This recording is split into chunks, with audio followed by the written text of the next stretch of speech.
नमस्कार, स्वागत है आपका एएनबी न्यूज में और मैं हूं आपके साथ रुचिका रावत और आप देख रहे हैं Uttarakhand news bulletin special. Uttarakhand के मुख्यमंत्री पुष्कर सिंह धामी दिल्ली दौरे पर पहुंचे हैं, जिसे लेकर कैबिनेट विस्तार की अटकलें तेज हो गई हैं। हालांकि भाजपा प्रवक्ता कमलेश रमन का कहना है कि मुख्यमंत्री शासकीय कार्यों व योजनाओं के लिए दिल्ली जाते रहते हैं।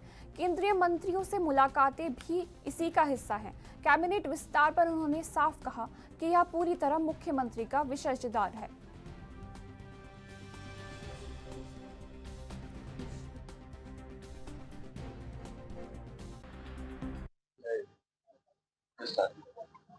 देखिए, माननीय मुख्यमंत्री जी पुष्कर सिंह धामी जी इस प्रदेश की जो विकास कार्य है उनको लेकर के समय समय पर दिल्ली जाते हैं और हमारे जो केंद्रीय मंत्री हैं उनसे वार्ता करने का काम करते हैं कि इस प्रदेश को और आगे कितने विकास हमें देने हैं, क्या प्रस्ताव है, उन सबको लेकर के जाकर के चर्चा करते हैं। रही बात कैबिनेट विस्तार की, तो ये माननीय मुख्यमंत्री जी का विशेषाधिकार है और वो जब उनको वहां से आदेश प्राप्त होगा तो मुझे लगता है कि बहुत ही जल्द यहाँ पर कैबिनेट का जो हमारा विस्तार होना है वो हो जाएगा। पर माननीय मुख्यमंत्री जी समय समय पर दिल्ली जाते हैं, तमाम प्रदेश की जो विकास कार्य हैं, जो यहाँ की गतिविधियां हैं, उन सारी चीजों को चर्चा करने के लिए जो हमारे केंद्रीय स्तर। वहीं उत्तराखंड में हरीश रावत सरकार के समय मुस्लिम समाज और नए अन्य धर्मों को सरकारी लोगों को जुमे की नमाज के समय की छुट्टी का आदेश जारी किए जाने का एक पत्र लगातार सोशल मीडिया पर घूम रहा है, जिसमें उस वक्त सरकार के प्रभारी सचिव शैलेश बगौली के हस्ताक्षर हैं। इस पर कांग्रेस के वरिष्ठ नेता पूर्व मुख्यमंत्री हरीश रावत ने कहा कि ऐसा कोई नोटिफिकेशन सरकार की तरफ से नहीं जारी किया गया था। वहीं इस पर बीजेपी प्रदेश प्रवक्ता कमलेश रमन ने हरीश रावत पर हमला बोला है। मीडिया से बात करते हुए कमलेश रमन ने कहा कि ये पत्र 30 दिसंबर 2016 का है और उस वक्त के मुख्यमंत्री हरीश रावत के प्रभारी सचिव शैलेश बगोली के साइन से पत्र जारी हुआ था, लेकिन हरीश रावत लगातार झूठ बोल रहे हैं।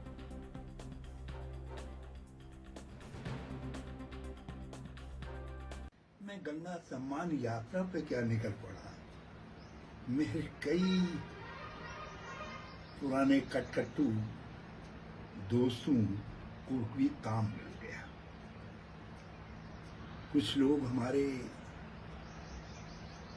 जो कांग्रेस से भाजपा में गए तो उनकी स्थिति भाजपा में इतनी दयनीय हो गई थी, जिस तरीके से किसी ठंडी जगह पर जोंकों की स्थिति हो जाती है। जब तक बारिश नहीं आती है तो जोंक खाली लपलपाते हुए बड़े कमजोर से दिखाई देते हैं, तो वही स्थिति में वो लोग भी दिखाई दे रहे थे।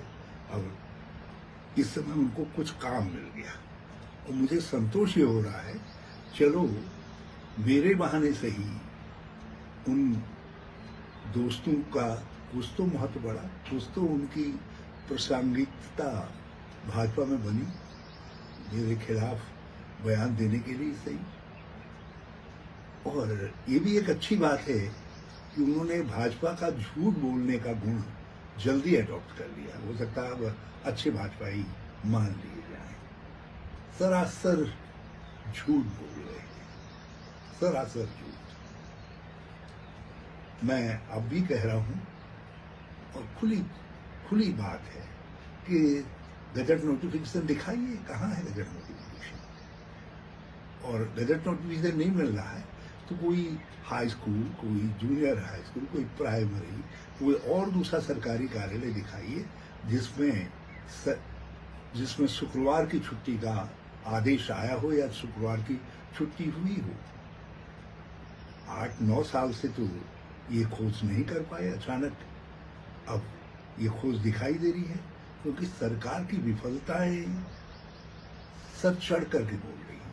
बेरोजगारी इसमें चरम पर है, भ्रष्टाचार उत्तराखंड में शिष्टाचार का रूप ले रहा है। समस्याएं इतनी हैं, जंगल से लेकर के पीने के पानी तक की समस्याएं मुंह बाए खड़ी हैं। शिक्षा का कितना अवमूल्यन हो रहा है और शिक्षा कितना मध्यम वर्ग और निम्न मध्यम वर्ग की हैसियत से बाहर हो रही है, सब उसको ये सवाल हैं। सवाल सड़कें जो खराब पड़ी हैं वो भी हैं।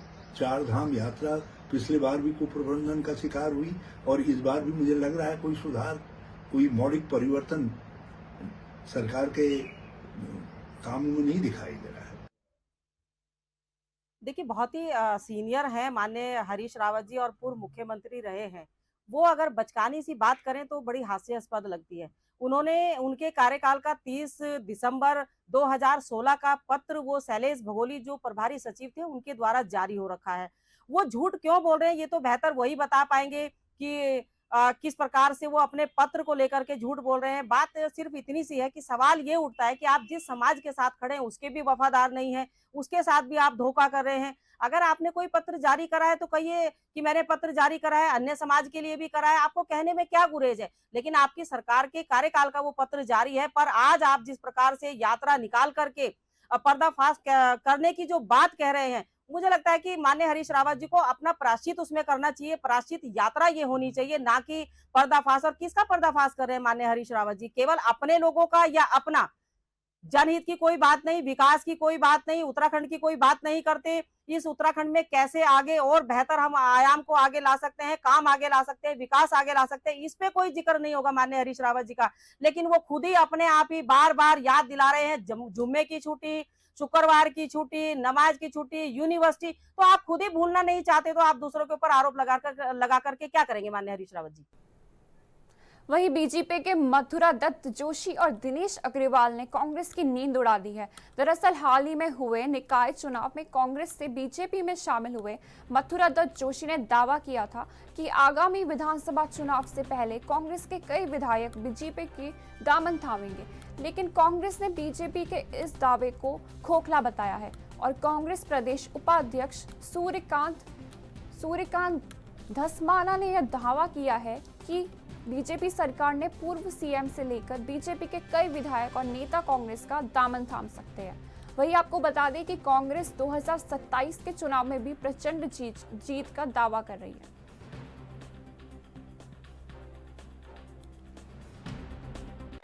बहुत से लोग लाइन में हैं जिनके नाम अभी लेना उचित नहीं रहेगा, लेकिन समय के अनुसार आप देखेंगे सारे लोग भारतीय जनता पार्टी में सम्मिलित, तो कांग्रेस पर कुछ बचा नहीं है। कांग्रेस समाप्त है।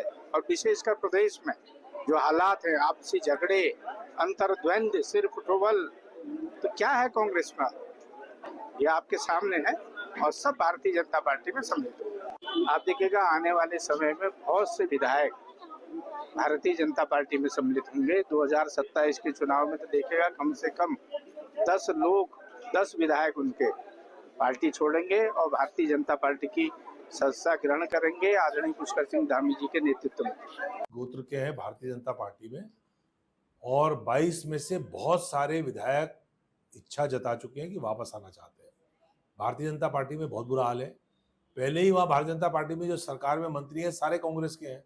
अब उनको अपना भविष्य तो अंधकार में दिख रहा है, उनको लगता नहीं कि उनकी बारी कभी आएगी, तो इसलिए वो वापस आना चाहते हैं। भारतीय जनता पार्टी में बहुत सारे लोग ऐसे हैं जिनको ये उम्मीद है कि उनके टिकट कटेंगे, ऐसे विधायक हैं, वो भी वापस आना चाहते हैं। भारतीय जनता पार्टी में एक पूर्व मुख्यमंत्री भी हैं जिनको अपना भविष्य अंधकार में दिख रहा है, वो भी ये चाहते हैं कि किसी तरह से अगर बात बने तो मैं कांग्रेस का रुख करूं। बहुत सारे लोग हैं ऐसे, तो इसलिए कांग्रेस का कोई विधायक भारतीय जनता पार्टी में जाने वाला नहीं है। क्या मिलेगा भारतीय जनता पार्टी में जाके? भारतीय जनता पार्टी में जो पहले से ही गए हुए लोग हैं उनकी बारी नहीं लग रही है, तो अब नए लोग जाकर के वहां क्या करेंगे? और आने वाले समय में तो भारतीय जनता पार्टी का भविष्य अंधकार में है। इस राज्य में जिस प्रकार से जनता त्राहिमाम कर रही है, जिस प्रकार से राज्य में विकास का पहिया पूरी तरह से रुका हुआ है, जिस प्रकार से राज्य में महिलाओं के खिलाफ लगातार हिंसा के मामले बढ़ रहे हैं और उन हिंसा के मामलों में अधिकांश मामलों में भारतीय जनता पार्टी के पदाधिकारी शामिल है। इस राज्य में बेरोजगारी अपने चरम पर है। जब से राज्य बना तब से लेकर अब तक बेरोजगारी इतनी कभी नहीं रही जो आज राज्य में बेरोजगारी है। पूरे प्रदेश की जनता और देश की जनता महंगाई से त्राहिमाम कर रही है। सरकार लोगों का पैसा लूट रही है। कच्चे तेल की कीमत दुनिया में लगातार नीचे जा रही है और कच्चे तेल की कीमत लगातार नीचे जाने के बावजूद पेट्रोल और डीजल की कीमतें यहाँ घट नहीं रही है। सरकार रास्ता खोज करके 36,000 करोड़ रुपया अपने अकाउंट में डाल रही है। 2 रुपए उत्पादन शुल्क बढ़ा करके पेट्रोल में और डीजल में जिस प्रकार से जनता की गाड़ी कमाई की चोरी की जा रही है वो भी जनता को समझ में आ रही है। तो इस राज्य में क्या रखा है भाजपा पे जो भाजपा में जाएगा कोई? कांग्रेस निश्चित तौर पे इस राज्य में 27 में सरकार बनाएगी और आने वाले समय में पूरे देश में आप देखेंगे लोग अब ऊब चुके हैं। हिंदू मुसलमान, हिंदुस्तान पाकिस्तान, जिहाद, ये सब चीजों से लोग परेशान हैं। लोग विकास चाहते हैं, लोग रोजगार चाहते हैं, लोग महंगाई से छुटकारा चाहते हैं। तो इसलिए लोग परेशान हैं, लोग त्राहिमाम त्राहिमाम कर रहे हैं। काहे को लोग भाजपा में जाएंगे। वही फिल्म अभिनेत्री उर्वशी रौतेला इस समय चर्चाओं में है। अभिनेत्री उर्वशी का एक बयान सोशल मीडिया पर बहुत तेजी से वायरल हो रहा है, जिसमें उन्होंने कहा है कि मेरे नाम का मंदिर बद्रीनाथ धाम के बगल में है। इसके बाद पुरोहित समाज बहुत आक्रोश में नजर आ रहा है। वहीं पुरोहितों द्वारा अभिनेत्री उर्वशी रौतेला के खिलाफ ज्ञापन पुलिस महानिदेशक उत्तराखंड को दिया और जल्द ही कार्रवाई की मांग की। वहीं बीजेपी प्रवक्ता सुनीता विद्यार्थी ने अभिनेत्री उर्वशी के बयान पर कहा कि उनको माफी मांगनी चाहिए।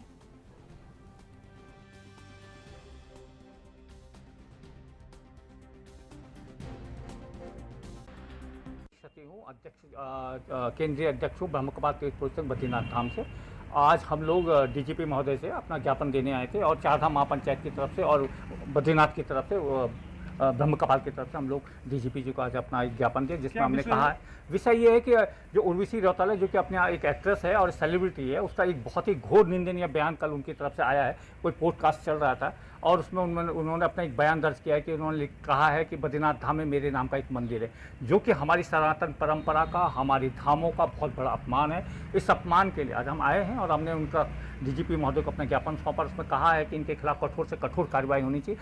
या तो ये तुरंत अपनी से माफ़ी मांगे, अपनी जो इन्होंने बयान दिया है अपना बयान वापस ले, माफ़ी मांगे सभी तीर्थ पुरोहितों से जिनका इन्होंने अपमान किया है, हमारे धामों का जो अपमान किया है। इसका हम चाहते हैं कि इसका पुरजोर विरोध हो और डीजीपी महोदय से हमारा अनुरोध है कि इसके खिलाफ तुरंत एक प्राथमिकी दर्ज की जाए। उर्वशी रौतेला जो है कोटद्वार की बेटी है और एक अभिनेत्री है, लेकिन एक अभिनेत्री द्वारा जिस प्रकार से हमारे जो पूरी बात उन्होंने जिस प्रकार से रखी है उसकी हम लोग भरसक निंदा करते हैं, भर्त्सना करते हैं। और मैं आपको बताना चाहती हूँ कि उर्वशी देवी जी का मंदिर है। जिस मंदिर की वो बात कर रही है वो उनके नाम से नहीं है, उर्वशी देवी का मंदिर जरूर है, लेकिन उस मंदिर को अपने नाम से जिस प्रकार से वो बोलकर एक गलत गुमराह कर रही है जनता को, ये बहुत ही खेदजनक है। उनको इस विषय पे माफी मांगनी चाहिए, पूरे प्रदेश से माफी मांगनी चाहिए। इस तरीके की जो चीजें हैं वो बिल्कुल भी शोभा नहीं देती हैं और हमें इन सब चीजों से बचना चाहिए। उर्वशी रौतेला के पास अगर काम है तो वो अपने काम पे फोकस करे और हमारे मंदिरों को और हमारी जो श्रद्धा और आस्था के जो भी मंदिर है, हमारी आस्था पे चोट ना पहुंचाए, अपना काम देखें। साउथ में मंदिर अगर वो बनवाना चाहती हैं तो वो कुछ भी कर सकती हैं, लेकिन उत्तराखंड में इस प्रकार से जनता को गुमराह करना और हमारी आस्था पे चोट करना बिल्कुल भी ठीक नहीं है। वक्त हो गया छोटे से ब्रेक का, फौरन लौटेंगे।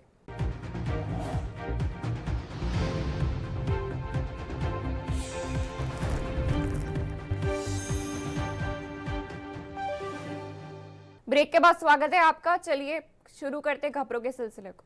वही भाजपा वक्फ संशोधन विधेयक पर जागरूकता अभियान चलाएगी। प्रवक्ता कमलेश रमन ने बताया कि विपक्ष की फैलाई भ्रांतियों को दूर करने के लिए 20 अप्रैल से 5 मई तक जिलों, मंडलों और बूथ स्तर पर कार्यशालाएं आयोजित होंगी। इससे पहले प्रदेश मुख्यालय पर भी कार्यशाला हो चुकी है।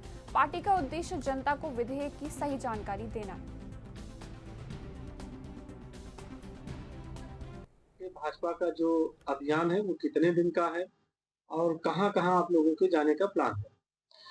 देखिए, वक्फ बोर्ड का जो बिल संशोधन आया उसको लेकर के पूरे प्रदेश भर में हमारे कार्यक्रम चल रहे हैं। हमारी जो टोलियां बनी है वो लोगों के बीच में जाएगी और एक अवेयरनेस प्रोग्राम जो प्रचार करने का है वो उन लोगों के बीच में बताने का काम करेंगे, क्योंकि बरसों तक जो लोग गुमराह की स्थिति में रहे, आज उनको स्पष्ट हो गया है कि वक्फ बोर्ड बिल संशोधन उनके फायदे के लिए आया है। तो इसीलिए लोगों को ये बताना जरूरी है कि ना ही तो वक्फ बोर्ड से किसी को कोई नुकसान हो रहा है और बल्कि इसमें फायदा ही फायदा है लोगों को। जिस तरीके से विपक्ष गलत तरीके से लोगों को भरमाने की कोशिश कर रहा है, गलत तरीके से उनको संदेश देने की कोशिश कर रहा है, तो विपक्ष की ये जो विफलता है इसको बताने का काम लोगों के बीच में करेंगे। और हमारा ये कार्यक्रम आज से 25 तारीख तक लगभग सभी बूथों पर, मंडलों में, जिलों में, तमाम विधानसभाओं में इसके प्रोग्राम लगेंगे। हमारे जो इंचार्ज बनकर के गए हैं वो इसका प्रचार प्रसार करेंगे और लोगों को ये बताने की कोशिश करेंगे कि जो हमारा जनमानस है, जिसको लोग ये कह रहे हैं कि ये आपके लिए गलत तरीके का बिल संशोधन हुआ है आपके अधिकारों का हनन होगा, तो मुझे लगता है इसमें किसी के अधिकारों का हनन नहीं हो रहा है। इसको बहुत बेहतर तरीके से लोगों के बीच में।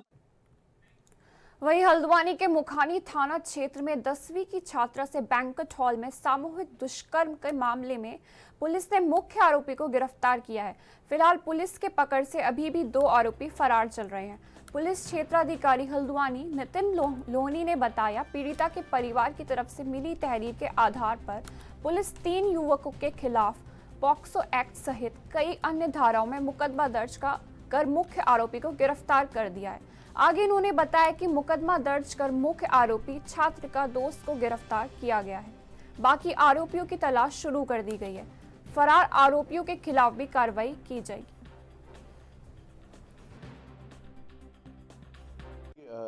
एक नाबालिग का पॉक्सो का मामला आया था, जिसमें गैंगरेप का भी पुष्टि हुई थी मुखानी थाना क्षेत्र में। तो उसमें वहीं के एक बैंक्वेट हॉल में ये चीज़ें थी।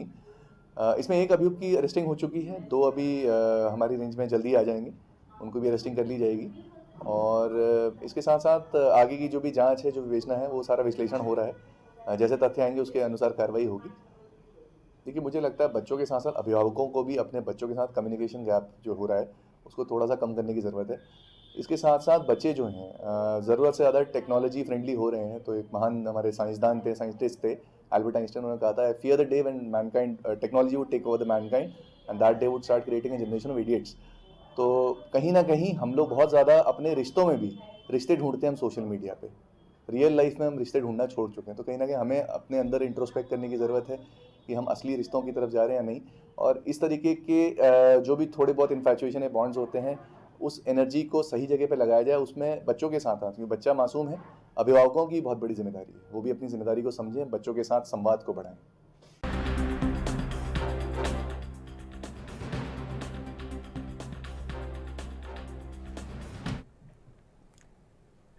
वहीं उत्तराखंड बोर्ड के हाई स्कूल और इंटरमीडिएट के परीक्षा परिणाम आ गए हैं। हल्द्वानी के कुसुमखेड़ा स्थित हरगोविंद सुयाल इंटर कॉलेज में 10वीं के छात्र जतिन जोशी ने उत्तराखंड के अंदर टॉप किया है। उन्होंने 99.20% के साथ उत्तराखंड में हाई स्कूल की परीक्षा में प्रथम स्थान हासिल करके अपने माता पिता और अपने गुरुजनों का मान बढ़ाया।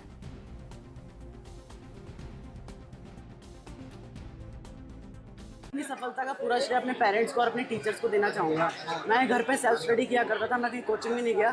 तो मेरे को मेरे क्लास टीचर गोकुल सर है, वहाँ पे खड़े हैं, उनने साल भर गाइड किया, तो उसका श्रेय तो मैं उसी को देना चाहूँगा। बाकी तो बहुत खुशी हुई। अच्छा, कितनी घंटे? मैं लगभग 3 से 4 घंटा रोज पढ़ता था। अच्छा जी सर, जो अच्छी पढ़ाई कर रहे हैं उनको क्या कहेंगे कि उन लोग अपनी सफलता पर क्या कहेंगे, और जो बच्चे तैयारी कर रहे हैं? मैं अपनी सफलता पर यही कहना चाहूँगा, अगर आप कंसिस्टेंट रह के साल भर पढ़ते तो आपको ज़्यादा लोड लेने की जरूरत नहीं पड़ती और आराम से मार्क्स आ जाते हैं। भविष्य में क्या? मैं अभी तो मैंने जेई देने का सोचा है, इंजीनियर बनना है। अच्छा लग रहा है, क्योंकि कोई अगर मेहनत करता है, अगर वो सफल होता है तो सबको ही अच्छा लगता है। तो हमारे लिए गर्व की बात है कि हमारे बेटे ने ये मुकाम हासिल किया है और काफ़ी अच्छा लग रहा है। सर, स्टेट यूके बोर्ड में 12th बोर्ड में मेरी 25th रैंक रही है स्टेट। अच्छा, कौन सी क्लास की? Class 12 PCM stream. ओके, किस तरह से क्रेडिट देंगे किसको अपनी सफलता का? डेफिनेटली स्कूल, क्योंकि टीचर्स ने बहुत ज़्यादा सपोर्ट किया था स्टार्टिंग से ही, एंड पेरेंट्स जिन्होंने स्टार्टिंग से बहुत ध्यान दिया था मुझ पे भी और मेरे भाई पे भी। और भाई ने भी आपको कौन सी परीक्षा पर? भाई ने भी तो टॉप किया है। हाँ, भैया का भी रैंक है। क्या बनना चाहते हैं? मैं सिविल सर्विसेज में जाना चाहती हूँ। 10th क्लास के एग्जाम्स दिए हैं बोर्ड के, यूके बोर्ड, और मेरी 21वीं रैंक आई है 10th क्लास में। अच्छा, सफलता का श्रेय किसको देंगे? अपनी सफलता की जो रैंक आई है। मैं सबसे पहले तो अपनी मम्मी को, अपने भाई को, जिन्होंने मुझे हमेशा सपोर्ट किया घर में, और कभी भी मैं कोई भी गलती करती थी तो कभी भी मुझे ऐसे डांटा नहीं, समझा के सिखाया। और स्कूल में तो सारे टीचर्स, खासकर मेरे क्लास टीचर्स, जिन्होंने हमेशा सपोर्ट किया। आगे मैंने बायो चूज़ किया है, मुझे पीसीबी ली है, बायो में इंटरेस्ट है मुझे, तो मैंने बायो लिया, आगे चल के बायो में ही कुछ करना है। अभी रिजल्ट आप ही लोगों के माध्यम से हमको प्राप्त हुआ है। हाई स्कूल में अपना बच्चा जतिन जोशी ने पूरे प्रदेश में टॉप किया है, और उसके अतिरिक्त 6-7 बच्चे और हैं, अभी रैंकिंग हो रही है।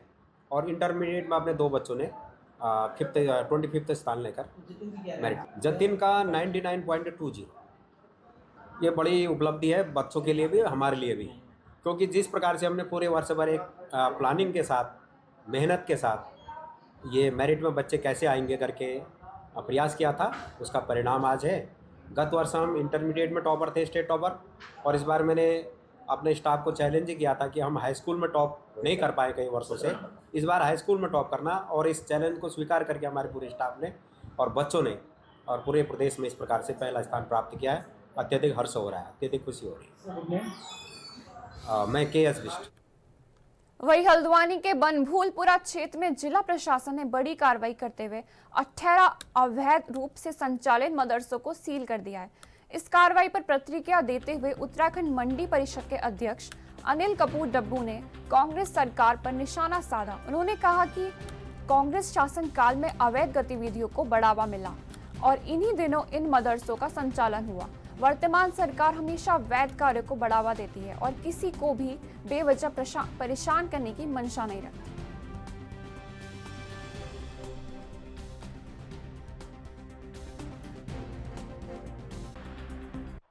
जो भी काम अवैध होता है, कांग्रेस के राज में अवैध कामों को खूब बढ़ावा दिया गया और आज उसका नतीजा जगह जगह कब्जे हो गए, जगह जगह चीजें हो गई।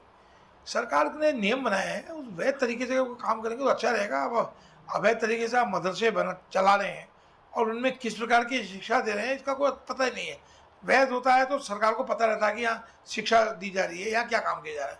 तो अवैध कामों को मैं समझता हूँ भारतीय जनता पार्टी की प्रदेश की और केंद्रीय सरकार बढ़ता है, विशेष रूप से धामी जी और योगी जी, उत्तर प्रदेश में योगी जी, उत्तराखंड में धामी जी, उन्होंने तो विशेष रूप से कहा कि किसी भी प्रकार अवैध रूप से जो भी चीज़ें होंगी उनको बंद किया जाएगा। डेमोग्राफी चेंज पर सरकार ने साफ कह रखा है, हम किसी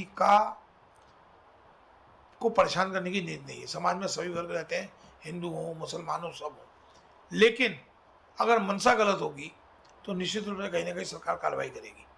हाँ, अगर सब मिलजुल कर रहते हैं, कोई ऐसी दिक्कत नहीं, हमारा काम किसी को परेशान करने का नहीं है, लेकिन अगर कभी समाज में दिक्कत होती है, समाज को परेशानी होती है और चीज़ों को ऐसा लगता है कि उनकी मंशा साफ नहीं है। फिलहाल के लिए इस बुलेटिन में इतना ही। मुझे दीजिए इजाजत। नमस्कार।